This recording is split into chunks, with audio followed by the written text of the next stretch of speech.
नमस्कार, न्यूज मंच देख रहे हैं आप और मैं हूं विशाल वैभव। उत्तर प्रदेश के मुख्यमंत्री योगी आदित्यनाथ चुनावी सभा को संबोधित करते हुए समाजवादी पार्टी पर जो है जमकर निशाना साधा है और जमकर जो है खरी खोटी सुनाया है।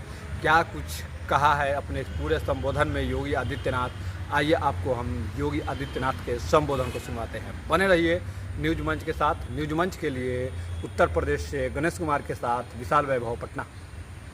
याद करिए, मोदी जी ने बाबा साहब भीमराव अंबेडकर के पंचतीर्थ बनाए।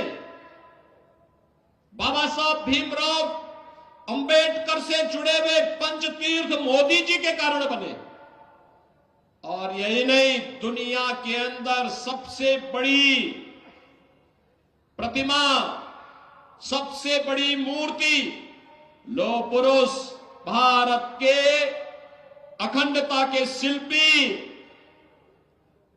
लौह पुरुष सरदार वल्लभ भाई पटेल की सबसे बड़ी प्रतिमा दुनिया के अंदर किसी ने बनाई हो मोदी जी ने गुजरात में साबरमती के केकड़िया में बनवाया है। मैं स्वयं वहां गया था देखने के लिए। बहनों और भाइयों, बाबा साहब भीमराव अंबेडकर को भारत रत्न तब मिला जब भाजपा सरकार को समर्थन कर रही थी। लौह पुरुष सरदार वल्लभ भाई पटेल को भारत रत्न तब मिला जब भाजपा सरकार को समर्थन कर रही थी। भारत के वीरों और वीरांगनाओं का सम्मान तब हो रहा है जब भाजपा की डबल इंजन की सरकार है।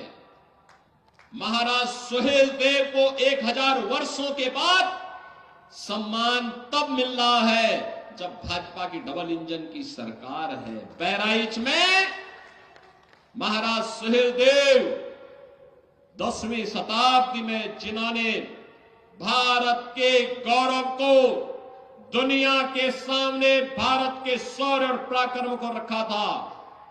उनका पराक्रम इस प्रकार का था कि जब उन्होंने सालार मसूद गाजी को मारा और वह हाल किया था उसका, उस दुर्दांत अपराधी और माफी, उस अपराधी और आक्रांता का, कि अगले 150 सालों तक भारत पर हमला करने का दुस्साहस कोई विदेशी आक्रांता नहीं कर पाया था। यहां की इस पूरी ताकत को, हिंदू राजाओं की ताकत को महाराज सुहेलदेव ने एकजुट किया और मथुरा से लेकर के बहराइच, नेपाल की सीमा के अंदर तक उन्होंने सुरक्षा का एक ऐसा पुख्ता जाल बनाया कि एक बार सालार मसूद उसके अंदर घुसा क्या, फिर निकल नहीं पाया। उसके बाद उसकी कब्र ही खोदी गई। और बहनों और भाइयों, महाराज सुहेलदेव का भव्य स्मारक हम लोगों ने बहराइच में बना करके तैयार कर दिया। बहुत भव्य स्मारक बना है, भारत के इतिहास के गौरव का प्रतीक।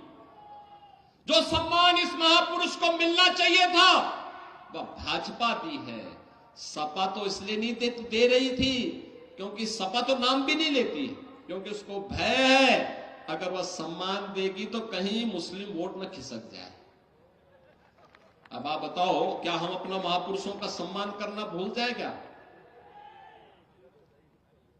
क्या हम लौह पुरुष सरदार वल्लभ भाई पटेल को सम्मान देना बंद कर दे क्या? ये लोग तो यही चाहते थे, क्योंकि जूनागढ़ के नवाब और हैदराबाद के निजाम को कैसे धक्का देकर के उन्होंने बाहर किया और कहा नहीं, भारत के गणराज्य का हिस्सा है, ये कोई लौह पुरुष ही कर सकता है। इसीलिए जब हम लोग सरदार वल्लभ भाई पटेल की जयंती मना रहे थे तब समाजवादी पार्टी जिन्ना जैसे लोगों की जयंती मना रहे थे। इनको जिन्ना प्यारा है क्योंकि वो भारत का विभाजन करवाया था। बहनों और भाइयों, सपा हो या बसपा, कांग्रेस हो या फिर इनका इंडी गठबंधन, ये सब एक ही थैले के चट्टे बट्टे हैं। याद रखना, ये लोग राष्ट्रीय अस्मिता के साथ खिलवाड़ करने वाले लोग हैं। ये लोग राष्ट्रीय अस्मिता के साथ खिलवाड़ करने वाले लोग हैं। ये कांग्रेस और समाजवादी पार्टी ने तो बाबा साहब भीमराव अंबेडकर का भी अपमान किया था। याद करिए, इन लोगों ने लौह पुरुष सरदार वल्लभ भाई पटेल का भी सम्मान नहीं किया।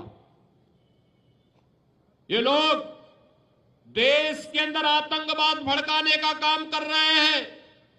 अभी हाल ही में आपने देखा होगा, जम्मू कश्मीर विधानसभा ने एक प्रस्ताव पारित किया है, कश्मीर में धारा 370 फिर से बहाल करने का। बहनों और भाइयों, कश्मीर में धारा 370 का मतलब आतंकवाद की वापसी। भारत, नया भारत, मोदी जी के नेतृत्व में इसको कतई स्वीकार करने को तैयार नहीं है। और हमने तय कर लिया है, भारतीय जनता पार्टी ने तय कर लिया है कि धारा 370 एक बार दफन की जा चुकी है, अब दोबारा भारत के अंदर, कश्मीर के अंदर उसको लागू नहीं होने देंगे। एक देश में एक प्रधान, एक विधान और एक निशान, यही चलेगा, यही चलेगा। इस भाव के साथ आज हम कार्य कर रहे हैं। मैं पूछना चाहता हूं इंडी गठबंधन के सपा और कांग्रेस से, मैं पूछना चाहता हूं कि आखिर कश्मीर में धारा 370 लाना ये कांग्रेस की कौन सी मजबूरी है? ये जानते हुए भी कि आतंकवाद की जड़ है, तब भी ये लोग फैलाने का प्रयास कर रहे हैं। तो बहनों और भाइयों, इनके मंसूबे अच्छे नहीं। इससे पहले ये सफल हो, इन्हें बेनकाब किए जाने की आवश्यकता है। बहनों और भाइयों, आज मैं आपसे अपील करने के लिए आया हूं, यही अपील करने के लिए आया हूं। ये नए भारत का नया उत्तर प्रदेश आज जिस दिशा में आगे बढ़ चुका है, वो किसी से छुपा हुआ नहीं है। इन 7.5 वर्षों में प्रधानमंत्री मोदी जी के नेतृत्व में, उनके मार्गदर्शन में उत्तर प्रदेश का परसेप्शन बदला है। उत्तर प्रदेश के बारे में लोगों की धारणा बदली है। आज उत्तर प्रदेश के बारे में लोग अच्छा सोचते हैं, अच्छा देखते हैं। लोगों को लगता है उत्तर प्रदेश अब देश की अग्रणी अर्थव्यवस्था के रूप में आगे बढ़ेगा। अब उत्तर प्रदेश का नौजवान पलायन नहीं करेगा। और बहनों और भाइयों, यही कहने के लिए आज मैं आया हूं। आप सोचिए, 1 करोड़ परिवारों को तो वर्तमान में एक डबल इंजन की भाजपा एनडीए की सरकार 12,000 रुपये 1 करोड़ परिवारों को 12,000 सालाना पेंशन की सुविधा उपलब्ध करवा रही है। 12 करोड़ किसानों को, जिसमें 2 करोड़ 62 लाख किसान अकेले यूपी के हैं, इन्हें 6,000 रुपये सालाना प्रधानमंत्री किसान सम्मान निधि का लाभ प्राप्त हो रहा है। बहनों और भाइयों, भारतीय जनता पार्टी और एनडीए आप सबकी ताकत के बल पर विकास और विरासत का जो मॉडल खड़ा कर रही है, इसी में आने वाली पीढ़ी का भविष्य उज्जवल बनने वाला है। और इसीलिए भारतीय जनता पार्टी बार बार कह रही है, हम लोग आपसे बार बार कह रहे हैं कि लोकसभा चुनाव के दौरान जिन्होंने अफवाह फैलाई थी, जिस प्रकार का इन्होंने दुष्प्रचार किया था, उसका पर्दाफाश हो चुका है। चुनाव संपन्न हो गए, मोदी जी तीसरी बार प्रधानमंत्री बन गए। तीसरी बार प्रधानमंत्री बनने के बाद भी आज भी बाबा साहब भीमराव अंबेडकर के द्वारा बनाया गया संविधान वैसे ही है। आज भी इसी प्रकार का सम्मान सबको प्राप्त हो रहा है, कई आरक्षण समाप्त नहीं हुआ है। और बहनों और भाइयों, जिन्होंने झूठ बोला था कि लोकसभा चुनाव के बाद खटाखट 1 लाख रुपया खाते में आ जाएगा, वह भी नहीं आया है। यह भी आपने इनका एक और झूठ को बेनकाब कर दिया है। याद करिए, मोदी जी ने बाबा साहब भीमराव अंबेडकर के पंचतीर्थ बनाए। बाबा साहब भीमराव अंबेडकर से जुड़े हुए पंचतीर्थ मोदी जी के कारण बने। और यही नहीं, दुनिया के अंदर सबसे बड़ी प्रतिमा, सबसे बड़ी मूर्ति, लौह पुरुष, भारत के अखंडता के शिल्पी लौह पुरुष सरदार वल्लभ भाई पटेल की सबसे बड़ी प्रतिमा दुनिया के अंदर किसी ने बनाई हो मोदी जी ने गुजरात में साबरमती के केकड़िया में बनवाया है। मैं स्वयं वहां गया था देखने के लिए। बहनों और भाइयों, बाबा साहब भीमराव अंबेडकर को भारत रत्न तब मिला जब भाजपा सरकार को समर्थन कर रही थी। लौह पुरुष सरदार वल्लभ भाई पटेल को भारत रत्न तब मिला जब भाजपा सरकार को समर्थन कर रही थी। भारत के वीरों और वीरांगनाओं का सम्मान तब हो रहा है जब भाजपा की डबल इंजन की सरकार है। महाराज सुहेल देव को 1000 वर्षों के बाद सम्मान तब मिल रहा है जब भाजपा की डबल इंजन की सरकार है। बहराइच में महाराज सुहेल देव 10वीं शताब्दी में जिन्होंने भारत के गौरव को दुनिया के सामने भारत के शौर्य और पराक्रम को रखा था।